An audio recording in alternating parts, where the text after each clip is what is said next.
be pretty. Hello. Oh yeah. Oh yeah, it's working. Okay. Oh, cool. Okay. All right. Let's begin. My name is Steve Parman, and this is Shuei Ono. We are the co-chairs of the 30th Goldschmidt meeting. Welcome to everyone. This is the second time that the Goldschmidt meeting has been in Boston. The 9th Goldschmidt was held over at Harvard in 4 lecture halls. I was a young graduate student frantically stuffing envelopes and name tags. The meeting's gotten a little bit bigger. We now fill the Heinz Convention Center, and there's over 3,000 attendees. Again, welcome to everyone. We hope you have a great meeting. The local committee and the science committee have worked very hard for the last 2 years plus to put this all together, and we think we have a great slate of science, plenaries, banquets and socials. There's a great student program, mentors and mentees, and we hope you all have a great meeting. Boston is a great place to have a meeting, and this convention center is really well located within Boston. If it ever stops raining or the weather gets good, I suggest you go and explore. If you are into history, Boston is very steeped in American history. Whether you walk downtown or hop on the subway, you can access many of the most important historical sites in U.S. history here. There's great museums, art museums, science museums, the aquarium. If you brought your families, the kids museum is fantastic. Both of my sons can attest to that. If you just want to get out, a short walk outside, a short walk will take you down to the Charles River where you can walk or jog if you want to get some exercise. And even walk across the river over to Cambridge, which is kind of part of Boston, but kind of not. And there's a couple of universities over there that people know about. It's a great walking city, easy to walk around. The subway system is quite good. Driving, parking, not so recommended. We want to make sure everyone feels welcome at the meeting. And so the Geochemical Society and the European Association of Geochemistry has adopted a code of conduct for the meeting and for the societies. And maybe you have seen this. It's in the printed volume. It's also online. And it's, again, to make everyone feel welcome. And if you see anyone not feeling welcomed, see any kind of harassment, or you are feeling unwelcome at the meeting, you can go to the White Iron registration desk, you can go to the Geochemical Society desk, or, oh, I didn't bring my badge up. Shuei will be my model. Anyone who has one of these Amigo badges, you can go to them with anything, including questions about the code of conduct. And you can also ask them what Amigo stands for. All right, just some notes on the program, some highlights kind of other than the science program. On Tuesday and Thursday, we're having some K-12 teachers who will be attending the meeting as part of a professional development program. This was developed in large part by Ethan Baxter, so thanks to Ethan if you're out there. But if you see any of these teachers around, please make them welcome, maybe talk to them about your science.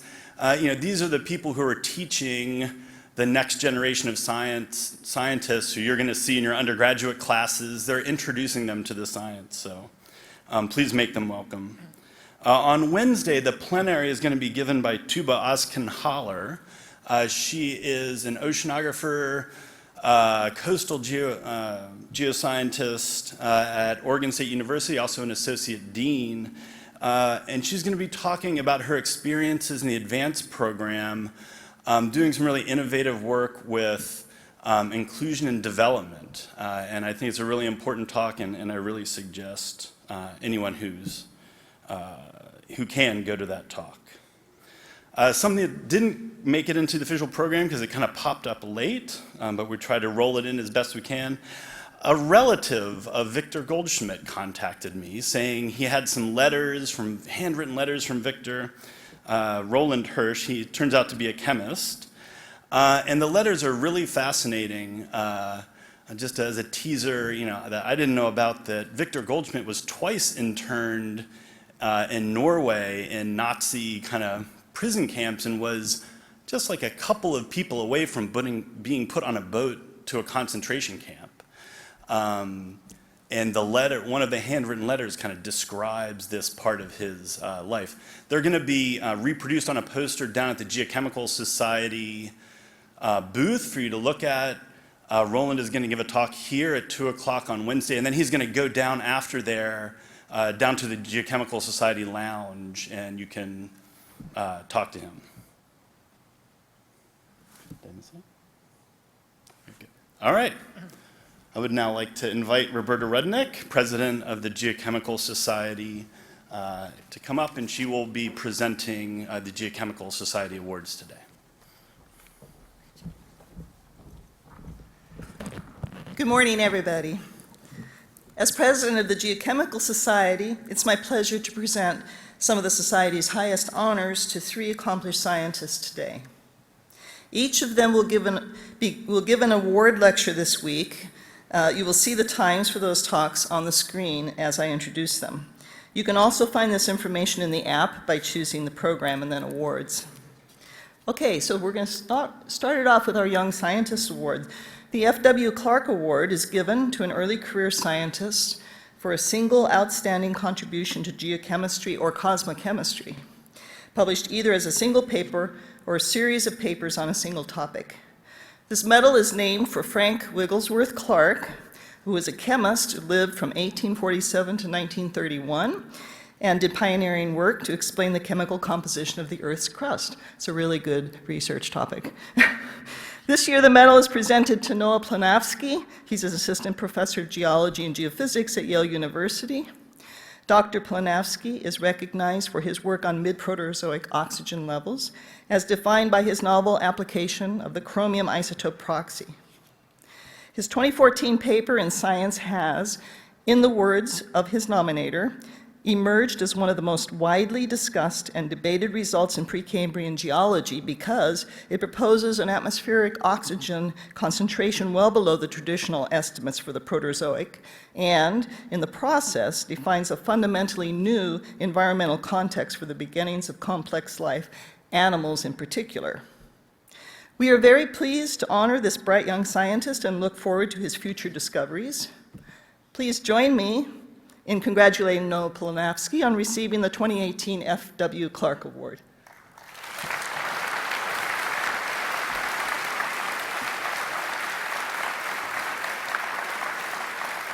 This is it.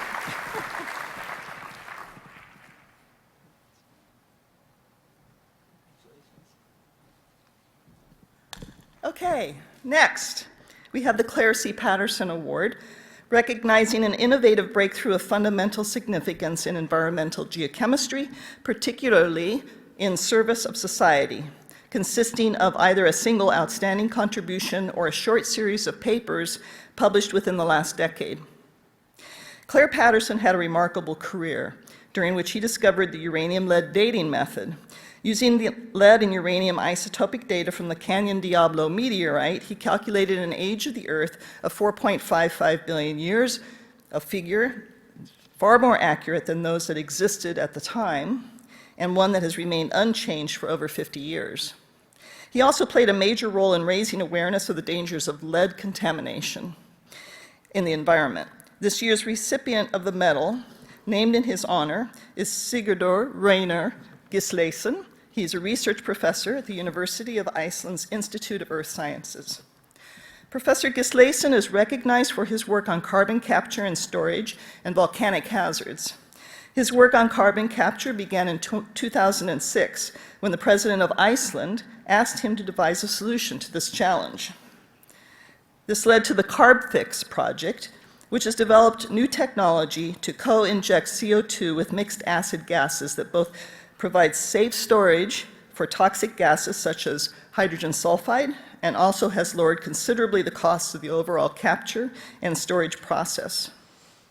In another area, Professor Gislason was the only scientist to collect fresh volcanic ash from the 2010 Eyjafjallajökull volcanic eruption. I've spent the last 2 days trying to figure out how to pronounce that, which shut down air traffic over much of Europe for nearly a month. Using nanotechniques, he and his collaborators developed a protocol to assess the risk from volcanic ash that is now used to determine where and how long air traffic needs to be limited during volcanic eruptions. For these remarkable accomplishments, the Geochemical Society is delighted to present him with the 2018 Claire C. Patterson Award. Siggy?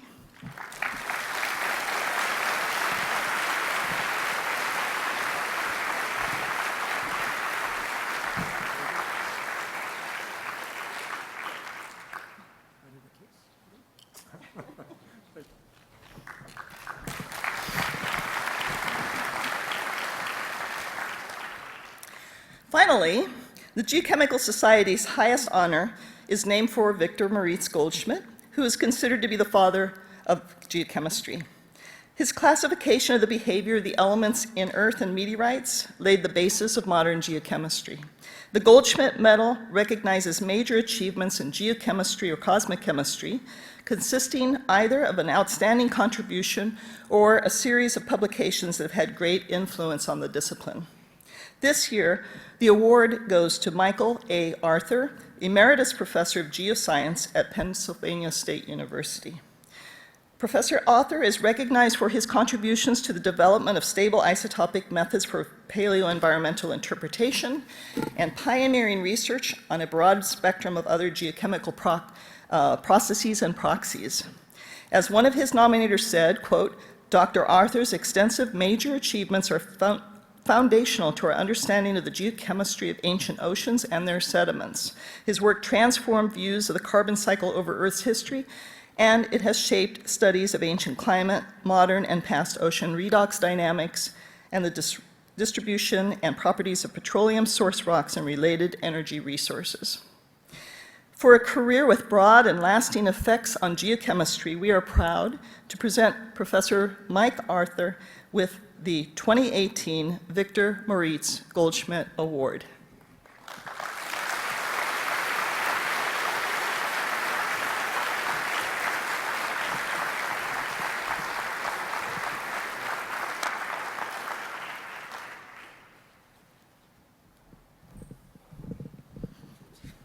And now I would like to invite the Vice President of the Geochemical Society, Vicki Bennett, to introduce today's plenary speaker.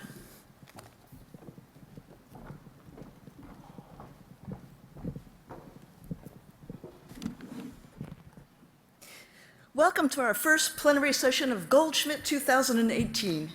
Today it is my great pleasure to introduce Professor Sara Seager to talk about her work on the search for habitable worlds.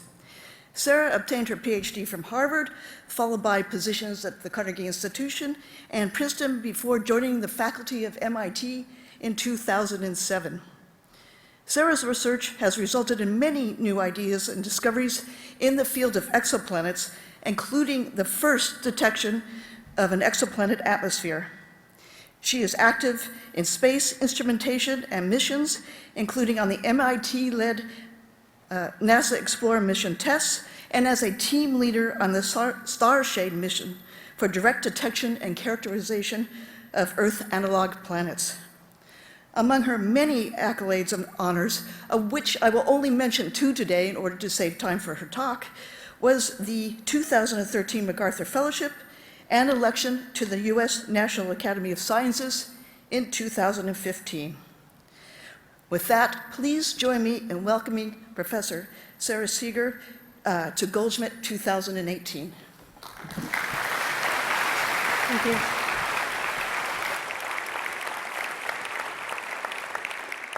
Good morning, everyone. I'm starting out with this beautiful star-studded image of a photo from Hawaii. How many of you have seen a truly dark sky studded with stars? Well, you won't be seeing one in Boston, even when the rain does clear up. But the next time you see a dark sky, you can literally wonder what kind of planet is around that particular star. Because astronomers have found thousands of planets, and it seems like probably almost every star has a planet, including, of all things, the very nearest star to Earth, Proxima Centauri, has apparently an Earth-mass planet. So today, I'm going to give you an overview of exoplanets. I'm going to try to convince you that small rocky planets exist and are common, the type of planet that might host life. And then I'll talk to you about how we're planning as a community to search for life on exoplanets. And we already had a few talks about this morning in one of the parallel sessions. Well, to convey to you just how many stars with planets there are, I have this animation from a software called Eyes on Exoplanets. You can all download it later. It shows you a real map of the stars. I hope you can see the white dots. I have a feeling you can't, but there are actually many, many hundreds of stars in this view. The highlighted stars are stars with known planets, where yellow would be a sun-like star, red would be a red dwarf star, and this isn't really even all of them, but this is all of the stars with known exoplanets in our solar neighborhood. Here I'm pausing at about 1,000 light years, where 1 light year is 6 trillion miles. So it's just like a small corner of our own galaxy. And our universe extends so far outwards. But our search for so-called habitable worlds is focused on these nearest stars, where the stars will be bright enough for us to study the planets in detail. So, okay, the first thing we do is put our stars, our planets, on a plot. This is one of my favorite diagrams in all of science. It actually shows you planet size versus semi-major axis, the distance of the planet from its host star. And what you can see is every dot actually is a planet. And this isn't all the planets, by the way, but it's some good fraction of known planets. And every one dot color corresponds to a different planet binding technique, which I don't have time to get into now. But I want you to see that this plot is on a log-log scale. So there are planets of all types of sizes, much bigger than Jupiter in the top left. And there are planets at many different planet-star separations. Like on the bottom right, there are some planets 1,000 times further away from their star than our Earth is to our sun. Now, on the bottom left of this plot, you'll see there are a lot of small planets that are the size of the Earth or smaller. And some of them are very close to the star. They would be so close to the star, 20 times closer than Mercury is to our sun, that their surfaces would be hot enough to melt rock. And so you could imagine a planet with a magma lake, liquid lava lakes, like covering the surface just from the heat from the star. So we have all kinds of planets we can imagine. And our job actually is to try to actually get measurements where we can more directly infer what's going on. But before I leave this slide, you may look at the area between 2 to 3 times the size of Earth. It's kind of hard to tell from this plot, but that actually is the most common type of planet we can find so far that our techniques allow us to find. It's a planet 2 to 3 times the size of Earth that has no solar system counterpart, and we're still puzzling over what they might be or how they might have formed. Now, this plot, it's a bit patchy because of sensitivity, selection effects from different planet finding techniques. And for those, I know there's people here who do work on exoplanets, and you have to understand this plot's a bit of a patchwork because some techniques measure planet size, some measure planet mass, and you have to do a kind of quasi conversion to get everything on one plot. So don't read too much into it about the patterns you might or might not see. Now, it's fair to say the dark part of this diagram is dark because our techniques don't reach there yet. We're not able to find like a true Earth at a true Earth-like distance from its star, but that's where our future is headed. Now, we'd like to learn more about planets, and we're hoping that studying the atmospheres will tell us a whole lot more. And I've highlighted the planets with exoplanet atmosphere observations. And I'll come back to this a bit later in my talk, but I wanted you to see that we're really still, in some ways, at our infancy. We can find planets. We've got that down, at least for big planets. And we are starting to study exoplanet atmospheres, if the planet is close to the star and big, or if the planet's very far from the star. But imagine for a moment there is a nearby star, and there are intelligent aliens. Perhaps they're at their own version of their own Goldscmidt conference, and they have the kind of telescopes we have, or maybe a little more advanced. And if they're looking back at our solar system with the techniques we have available to us today, they wouldn't be able to tell the difference between Earth and Venus, which is remarkable, right? Because a lot of the geochemistry is really based on Earth and taking measurements from our own planet. So it seems sort of silly, but I wanted you to have that concept about where we're at in exoplanets right now. And of course, Venus is so hot, it's got a massive carbon dioxide atmosphere, no liquid ocean. It's inhospitable to life, and it's hard for us to even send spacecraft there because they dissolve, they melt at the surface. Okay, so the overview is that there are thousands of known exoplanets. They're very diverse. From that log-log plot, they cover almost all masses, sizes, and orbits possible. And probably any type of planet that you can imagine is out there somewhere. So I'd like to now talk about small rocky planets. I showed you on that log-log plot how there are a lot of small planets. And now I'm taking a select few and putting them on a mass radius plot. And I hope that exoplanets is not oversimplified for you. I will get into something more complicated later. Because right now, this plot is for a select few exoplanets that have mass and size measurements to better than 30%, in some cases much better. And this is showing you planet size up to 3.2 Earth radii and planet mass between less than 1 to 20 Earth masses. And each of these points on the diagram are exoplanets, except for Venus and Earth are down there in the left corner. And you can see they also are plotted with their 1 sigma uncertainties. Now these curves are models. You can think of them for a moment as just illustrations, idealized illustrations to guide your eye. You can see at the bottom there's a curve for 100% iron. We don't think there are planets that are 100% iron. It's just designed to show you that we don't expect to see planets that are just pure iron. So if there are no planets down in that bottom right corner. There's no planets in the top left corner either, because those planets would be too low density. They wouldn't be able to stay gravitationally bound to themselves. What you do see is, I don't seem to have a pointer here, but if you look at Venus and Earth, they're in a pink color. And they're on like a curve that's broadly representative of Earth. You see there's a bunch of planets around that same curve.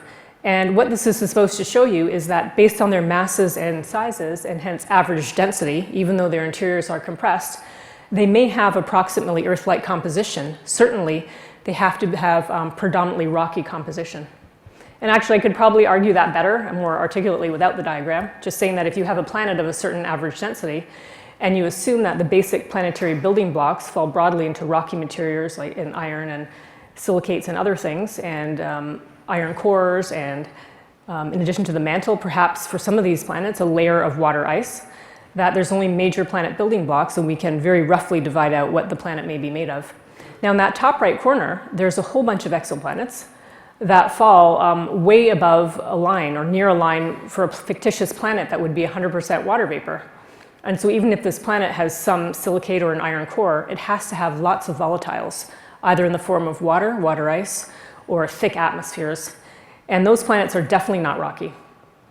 Now, people have done more detailed analysis than I have time to explain right now, where they envision a dividing line at about 1.6 Earth radii, that the planets below that, with models you can argue, are predominantly rocky, and the planets above 1.6 radii are too big. They're too big for their mass and must have volatiles in them. I'm not sure if I convinced you actually, but you probably, like 3/4 of you, could work this out for yourself if you wanted to. So I just wanted to briefly mention you could write down this set of equations on the right there. Mass of a spherical shell. In each shell, it's hydrostatic equilibrium, where the pressure gradient force is balanced by gravity. So you'd have like Coulomb forces inside the planet, for example. And there's an energy transport when I left off, and there's the equation of state where some of you work on, where all of the hard work goes into physics and experiment. And that's how density and temperature and pressure are related to each other in equilibrium.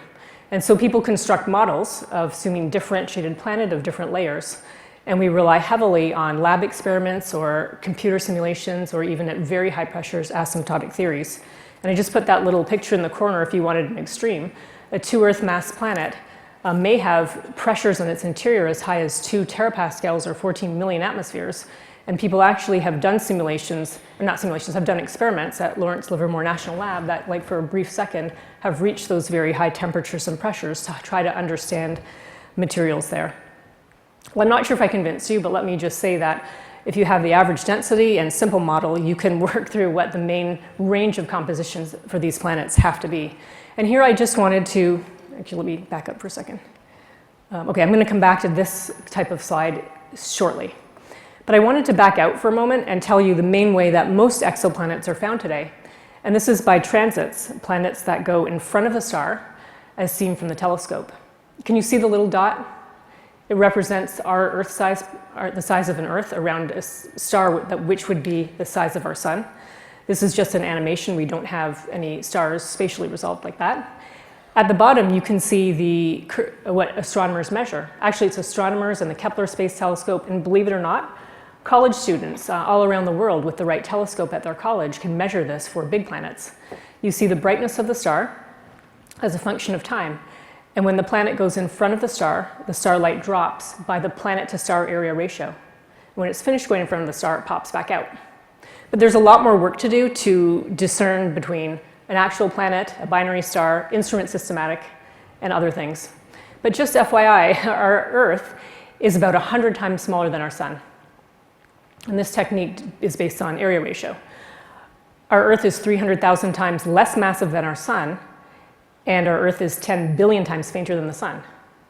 So if you were going to switch fields and work on planet detection, which would you choose?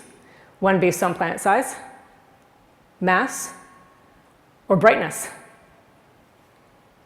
Okay, well, the one that astronomers are most doing is actually the one on size, and that's partly why transits are so popular, because exoplanets are always in the presence of a large, massive, bright star, and we can't get away from that at the moment. And so that's kind of where we're at right now. Now, there's even something else going on. The main focus of the field right now is to go for smaller and smaller planets. And here I'm showing you our sun, an image of our sun, and a cartoon image of a very small star called TRAPPIST-1. How many of you have heard of TRAPPIST-1? So TRAPPIST-1 is pretty much the smallest, one of the smallest stars out there. Any smaller and colder, it wouldn't be a star, it would not be able to fuse hydrogen. And actually, the group that found TRAPPIST-1, by the way, in exoplanets, we can get really lucky sometimes because they decided to go after the smallest stars, and they chose 20 stars in their initial sample. And in that sample, they managed to find TRAPPIST-1, a system with 7 planets that are all about Earth size.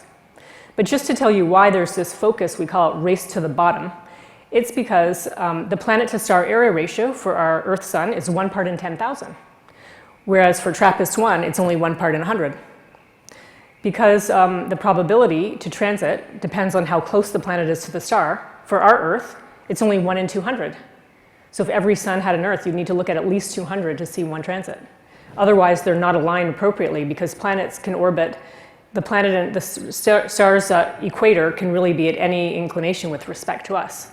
For TRAPPIST-1 and these small red dwarf stars, the so-called habitable zone, the zone around the star where the planet with a thin atmosphere is heated to have the right temperature for life, is much closer to the star. And so the probability is much higher. So we have this race to the bottom to combine the most favorable planet finding technique for small planets with the most favorable star type. So here's real data for TRAPPIST-1 taken by the Spitzer Space Telescope.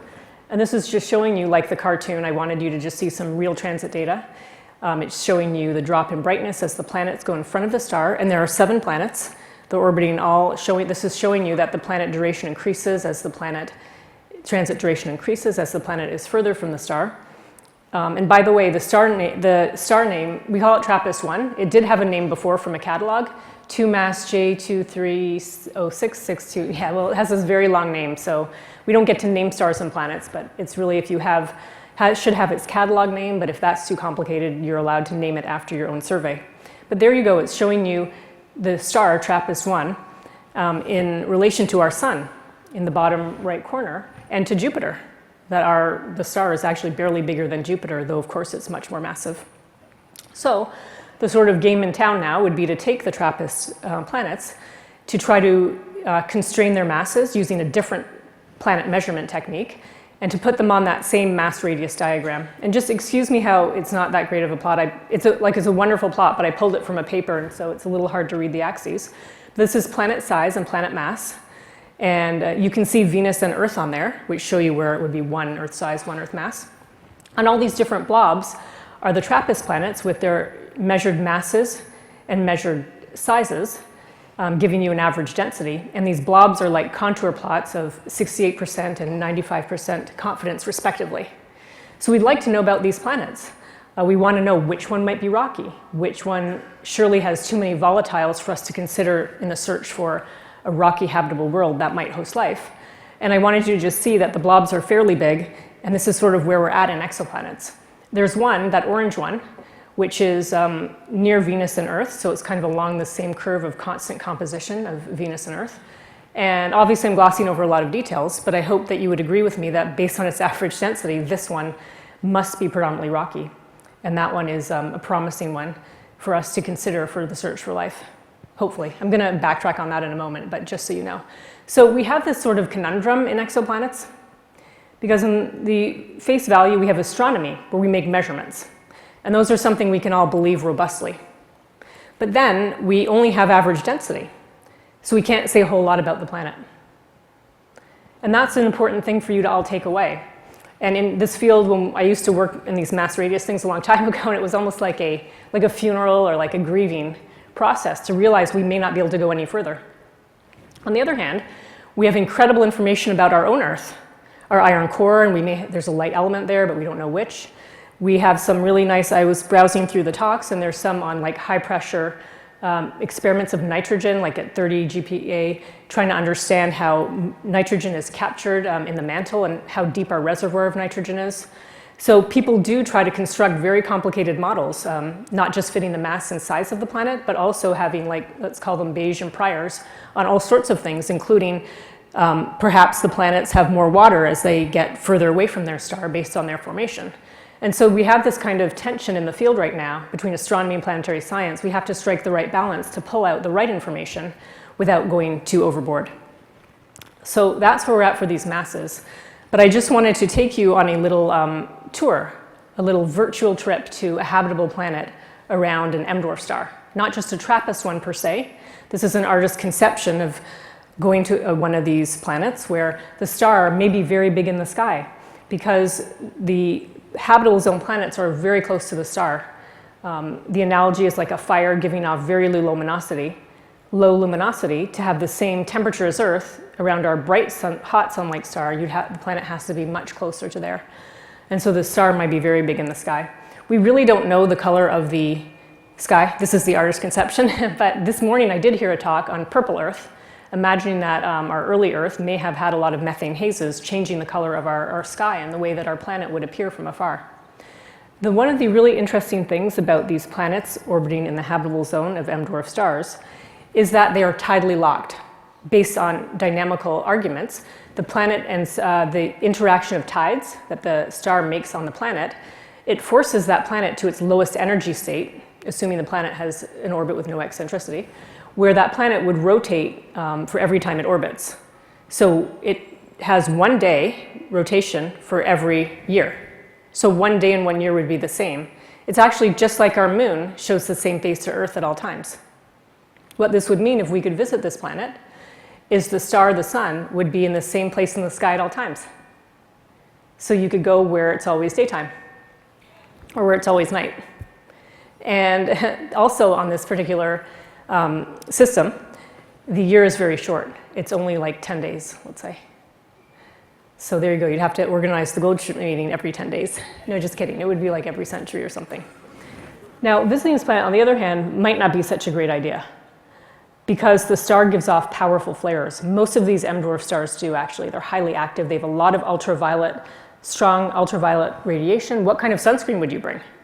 You couldn't flip out your phone. Your electronics would be disabled, and you'd probably get cancer from mutations. And that was just a little fun excursion, but I wanted you to know that the Kepler Space Telescope, which had been looking at parts of our sky for 80 days, it actually observed the TRAPPIST-1 star.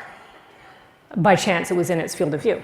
And as people looked at the data, and they saw 40 flares in an 80-day period. And one of those flares was as strong as our Earth's Carrington event. How many of you have heard of the Carrington event? In 1850, or thereabouts, people were first studying sunspots and trying to understand what they were and why they brightened. One day, a sunspot brightened a lot, and a day and a half later, our Earth became electrically charged.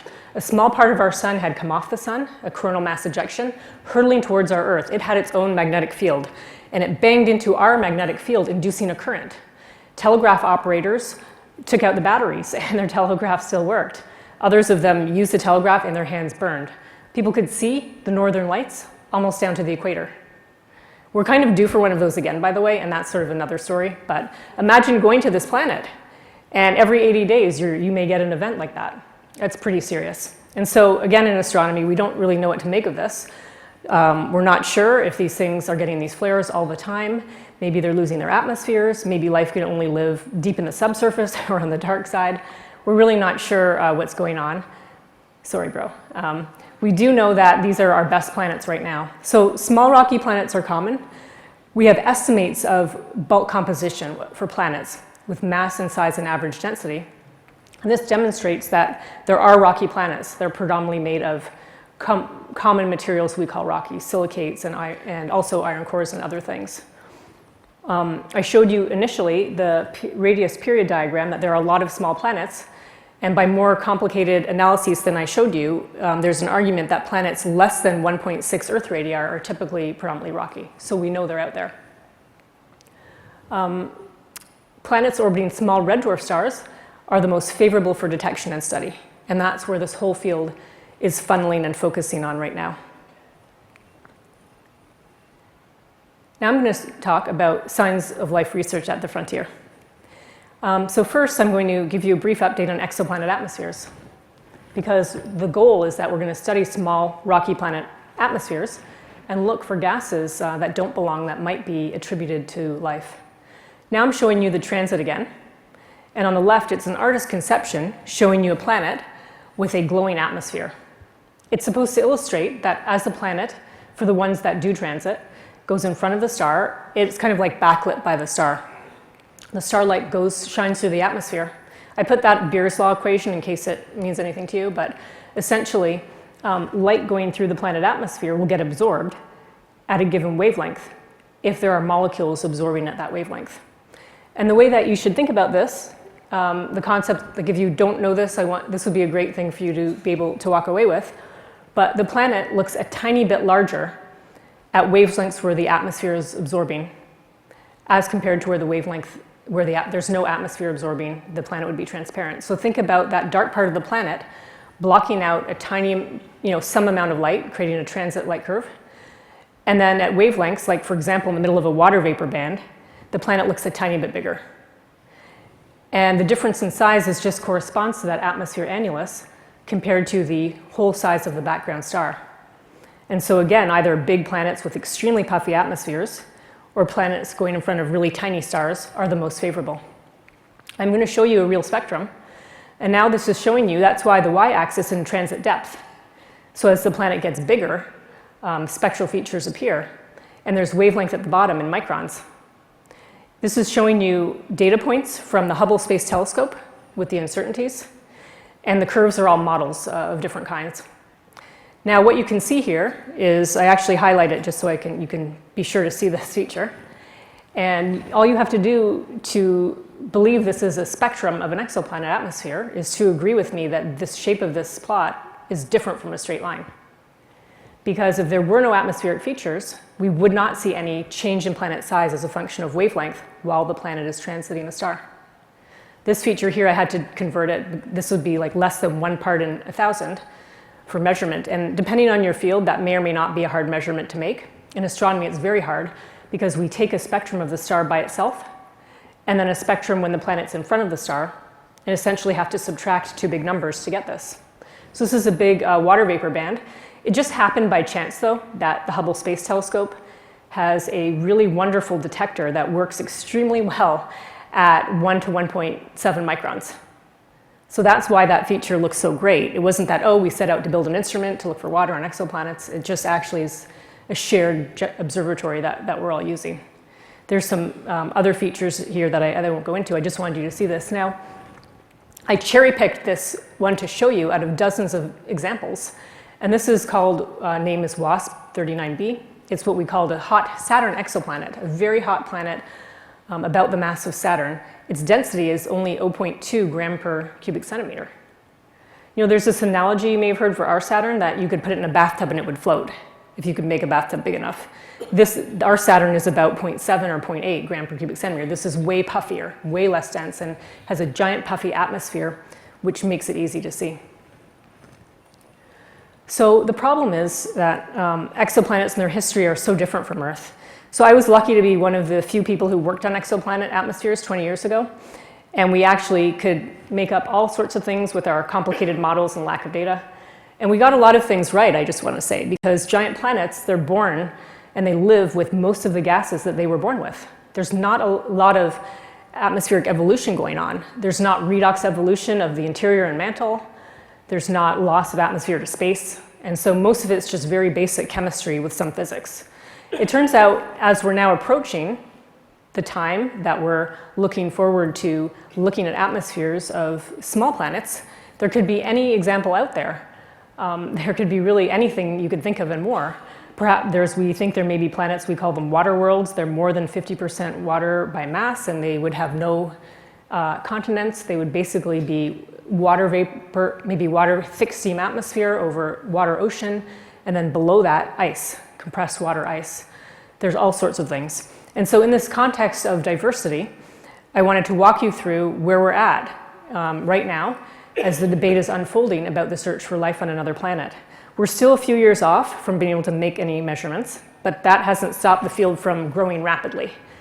And I have this little cartoon-like chart, but I'll verbally give you more quantitative information. Okay, so I just put this here. Imagine in the far future, we've moved beyond M-dwarf stars. We're looking at sun-like stars. We find a planet. It has water, although we can't quantify the abundances because our data is not very good. Water vapor in the atmosphere, which on a small rocky planet indicates a surface water ocean. But we don't see any other spectral features. And we see oxygen. At one time, we would have been jumping up and down, and we still would be. But now, we can't guarantee that that oxygen would be a sign of life. And let me back up for a minute. That oxygen, for literally nearly a century, people have speculated that finding oxygen on another planet would be an incredibly wonderful sign of life. Because oxygen is so reactive. It shouldn't be in our atmosphere, yet it is to 20% by volume, unless it's continually generated. It's, at least for our planet and for a lot of us, hard to imagine how we would get oxygen without generating it continuously. And the hope is that we'll find planets with oxygen and in their atmosphere, and we'll be able to somehow attribute it to sign of life. And people, now that we're getting closer, people aren't so sure anymore. And I have two examples for you. One of them is we're imagining we detect oxygen in the atmosphere of a planet orbiting a low-mass M-dwarf star, like TRAPPIST-1, for example. And we see oxygen high in abundance, maybe as many as tens, hundreds, even 1,000 bar atmosphere. And we can tell that there is high surface pressure of oxygen versus an O4 dimer, which has a special spectral feature. And we see little to no water vapor in the atmosphere. And this isn't my work, by the way, but I've listed some of the many people working on this. And let me just back up and say that water vapor, so on our Earth, we have a cold trap. Water goes up, and then it condenses, and then it rains out. And it's because of our liquid water oceans that we can have water vapor in our atmosphere. And for an exoplanet far away, for a variety of reasons, it's unlikely we can see a liquid water ocean. So we want to see water vapor and know that the planet is small. In this particular scenario, it relies on something about stars. And that is, these very low-mass M-dwarfs have what we would call a very long, very bad teenage phase. Unlike our sun, which becomes a star pretty quickly and it settles down as an adult burning hydrogen stably, these M-dwarf stars can spend tens of millions or hundreds of millions of years giving off a lot of luminosity. And that means that any planet in the habitable zone today would have been baked by its star, wouldn't have been in the habitable zone for hundreds of millions of years. And so in this work, the thought is that you have your water vapor ocean, you have your water ocean, and the water vapor, the planet is hot, and so the water can make it to the upper reaches of the atmosphere, where the ultraviolet radiation photodissociates water vapor. The hydrogen escapes to space, and oxygen remains. And the oxygen would react with the surface, especially if there's a magma ocean. It could get sucked into the magma ocean where it's easily dissolved. But over time, as that magma ocean freezes out, and more water diffuses out and makes another ocean, that ocean evaporates as well. And over time, you oxidize your entire surface, and there's no reducing power. And so you're able to build up a massive oxygen atmosphere. I see some people looking a bit skeptical, and that's fine. Because the planet just, it has a lot of iron in it, but I don't know. I mean, we don't understand. I'm just trying to make a point that we don't really understand, like the initial volatile inventory, the initial redox state, redox evolution. But people are working on this. I heard a great talk in the last session about it. And so this is a case where we would try to see that there's little water vapor, there's an M-dwarf star, we see a massive oxygen atmosphere. In this case, we might say that oxygen is not due to life. Another example I wanted to share with you is of, again, an M-dwarf star, because remember, that's where our fixation is on, where it's easier to find planets. And in this case, these M-dwarf stars, they have a different ultraviolet spectrum than our sun. Where here we're dividing it into what we call far ultraviolet, wavelengths less than about 200 nanometers, and near ultraviolet, wavelengths more than 200 nanometers. And in this particular case, it changes the photochemical equilibrium in the atmosphere, whereby, just simplifying, we could think of the far ultraviolet radiation as generating oxygen by breaking up carbon dioxide. And normally the near ultraviolet radiation, through a series of reactions, generates the radical OH, which we like to call the garbage eater of the atmosphere. It destroys everything. So if you're generating oxygen, but it's not getting taken away in the atmosphere, there could be scenarios where even small amounts of abiotic oxygen could accumulate. And in this case, we would want to be very careful to not attribute oxygen to life, but it's instead due to photochemistry. So then I just have this. Hopefully someday we'll get to look around a true sun and see a true Earth twin. But the point is not so much this little cartoon. It's really that the field has now realized we have a much harder task than first thought of decades ago, that we can't just find oxygen, but we need to have that in context with many other molecules to try to know whether or not we could attribute it to life or not. Now I'll go into a bit more about other molecules. So oxygen, I have a little picture of it in the corner. It's still the favored, what we call biosignature gas. And again, I already said this, but it's so reactive, it shouldn't be stable in the atmosphere unless it's continually produced. And now there's like a flurry of activity. You could go to an exoplanet conference and probably a day or more just on oxygen false positive scenarios, they'd be full of talks. There are, of course, many other molecules as well. On Earth, life produces methane, nitrous oxide, and other simple gases. These gases are produced by microbes exploiting chemical potential energy gradients. Methanogenesis, for example, uses hydrogen and carbon dioxide to generate methane. But the way I look at a planetary environment is that if life can catalyze one of those reactions, because it has to get over the energy barrier in order to get more energy, and then it releases the byproduct gas, probably somewhere else on the planet, the temperature and pressure can make that reaction happen spontaneously. And it's true, on our own Earth, we have methane coming out of our mid-ocean ridges.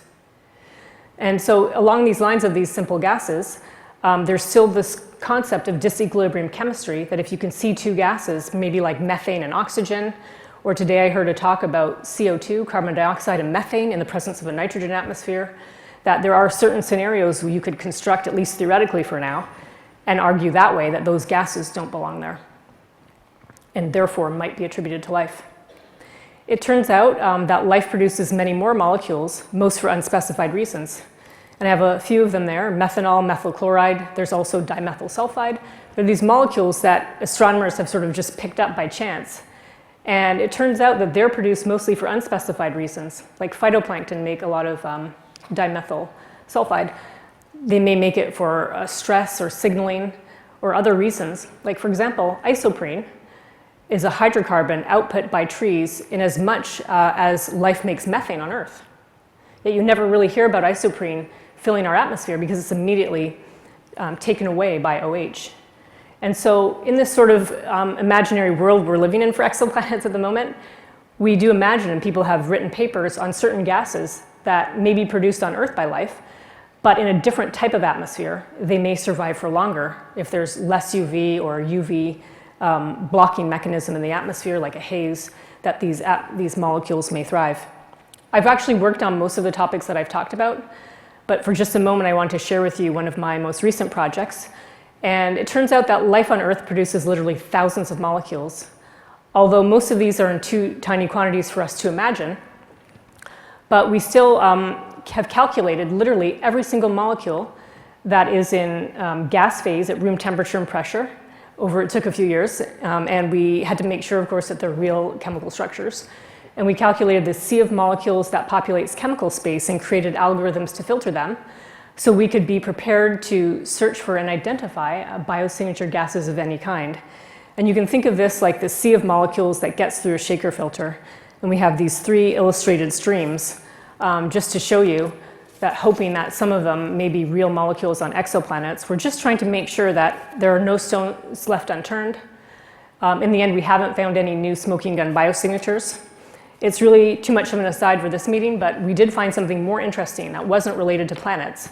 That there are certain, that actually, first of all, in our own Earth's atmosphere, every single gas to the part per trillion level, except the noble gases, is produced by life, although it usually has a dominant form in another way. And we tabulated every single molecule that's produced by life and which species make it, and got on this ginormous big data fusion problem, and found out that it turns out there are very specific patterns in nature that life entirely avoids, actually. And we've started to work through chemical explanations for each of them. And it became like a whole, actually, extra field of research that is just absolutely joyful for discovery. So, to summarize this part of the talk, search for life by way of atmospheric biosignature gases.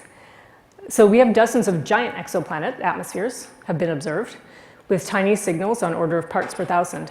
These giant planets have water in their atmospheres without water oceans, just because they're hot, they have hydrogen, they have water, and it's a natural form of hydrogen and oxygen at high temperatures. Small exoplanet atmospheres transiting small stars are like the obsession of exoplanets right now. These will be accessible in the future with new telescopes. Oxygen remains a favored biosignature gas, and I tried to tell you that we need to look at every gas in context, and people are trying to find new situations. We don't know a lot about planets, and so we remain with this kind of tension in the field between the pure observables and direct interpretation versus very complicated molecules applying everything that we've learned in the last decades in planetary science.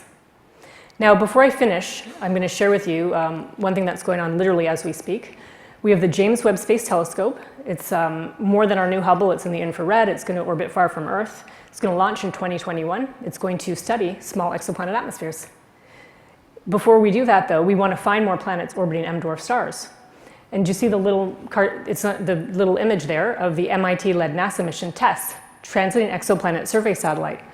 It's our latest planet hunter. It's an MIT-led NASA mission, PI George Ricker. It's got these 4 glorified telephoto lenses.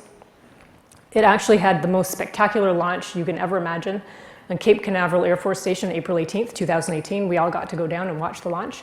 And the plume was just so bright. It was honestly, I was actually unfortunately 6 miles away, so the rocket was like that big, like a toothpick. But the plume was just spectacular. And I've been working on TESS for a while. Here's a beauty shot. This is actually less than 1/16 of the entire area of the sky that TESS is looking at. And this is a shot just showing you the beautiful, gorgeous stars.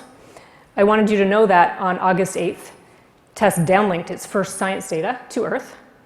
And my job as TESS, as Deputy Science Director, believe it or not, it is a real job to find planets. That's our job. And my team, like literally right now as we speak, they're actually looking at the data for the first time, looking for planets because we have it ready to go. So when I'm finished here, I'm going to go back just for the afternoon across the river to MIT to find planets. And so it's just a crazy world we live in when we imagine that the planets are out there littering the night sky, just waiting to be found. Yet it's up to all of us here to find a way to use our detailed knowledge of Earth and planetary science to be able to extract the things that I touched on in my talk, including planet interior composition, planet atmospheres, and even finally biosignature gases. So thousands of exoplanets are known to orbit nearby stars, yet most information is limited to sizes, masses, and orbits. Let's fast track, search for habitable worlds on small nearby stars, and we have a flurry of activity in biosignature gases as the next generation telescopes will be our first time to study small exoplanet atmospheres. Thank you for your attention.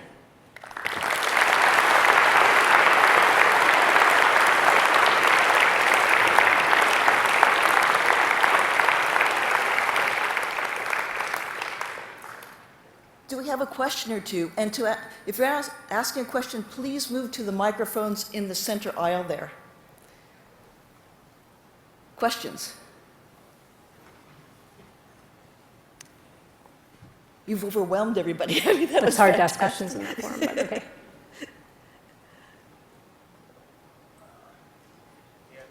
Yes? Please, there's a microphone halfway down.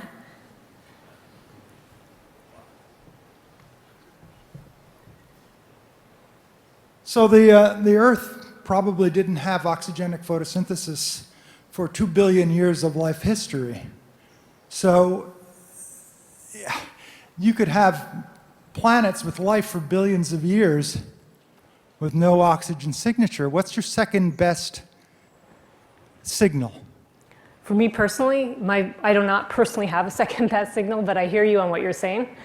And people are thinking like methane or nitrous oxide or some other gas that is made in anoxic conditions. So people do think about this and think about the early Earth. We think about planets with no oxygen that may never have it. At some level, we're thinking of quantity of exoplanets out there and hoping that we'll catch one in the right phase where if it's going to have oxygen, it does have oxygen at that time. Another question for our speaker. This one right there. If you just want to shout it out, I can also repeat it to save you time.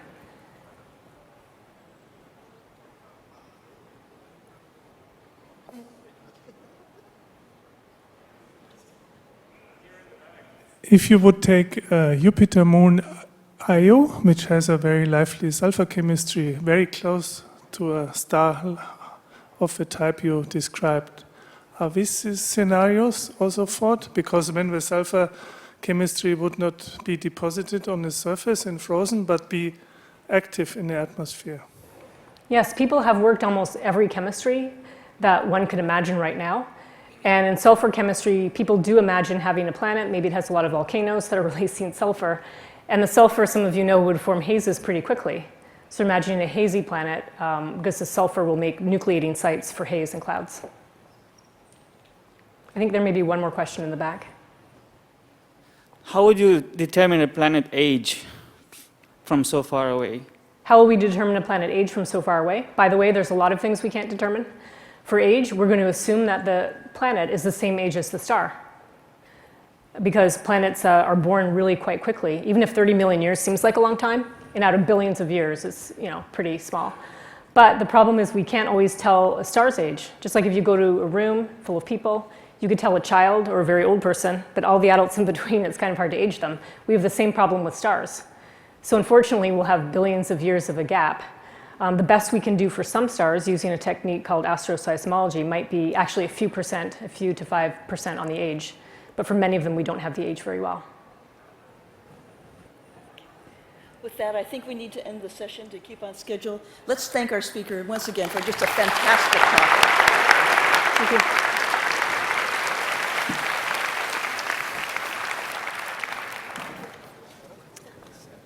Really special. Thanks.